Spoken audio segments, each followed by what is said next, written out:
Hello, Minglava. My name is Nanda. I'm a feminist advocate, a storyteller, and currently working as an executive director at Purple Feminist Group. Myanmar feminist and activist did an incredible job to bring positive impacts on the lives and thinkings of many regarding gender equality. The remarkable participations of women in this revolution stands as a statement of the progress that the feminists have made. However, since February 1st, the progress we made collectively suffered a great deal in the hands of military. What we had contributed for this movement together has suddenly evaporated. Under the coup, being a feminist becomes a crime, and you lost everything you have built in this movement. Not only that, but you also lose the community and the safe space that took years to build, and your mental health degrades, and often you lose the sense of purpose. And that's the reality of living under the coup that many would not really know. We would often say that personal is political, but I think oftentimes we forget that political is also personal. When politics in chaos or in the hands of dictators, your personal life as an activist or a journalist or an ordinary man, it also becomes as exhausting and chaotic as the political situation. But the good news is, in this chaos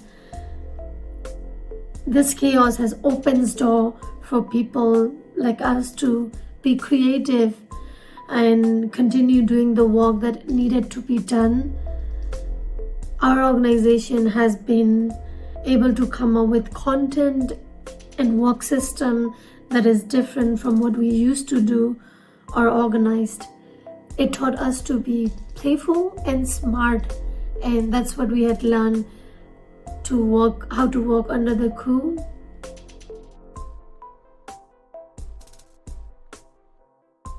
In terms of solidarity, this is where I think it's so important for people to remember that solidarity does not mean doing a grand gesture or an expensive thing. In fact, solidarity can be as simple as like checking in with people in the crisis situation and saying, hey,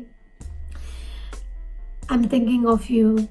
It's something that we all can afford. And there are 5 things that I can quickly suggest for individual and collective to do. Is that 1, you can help amplify the cause or news in your country or region or language. And 2, you can collaborate and hire the local people while working on its country situation. And 3, don't provide unsolicited advice without knowing the context or the nuances of the situation. 4, this is an important part. If you're a donor, make sure that your funding is designed with room for flexibility for those who are on the ground to get access to, And 5 is check on people, from the country time to time and letting them know that you're there to listen to them and you're there to support them in ways that you can do individually.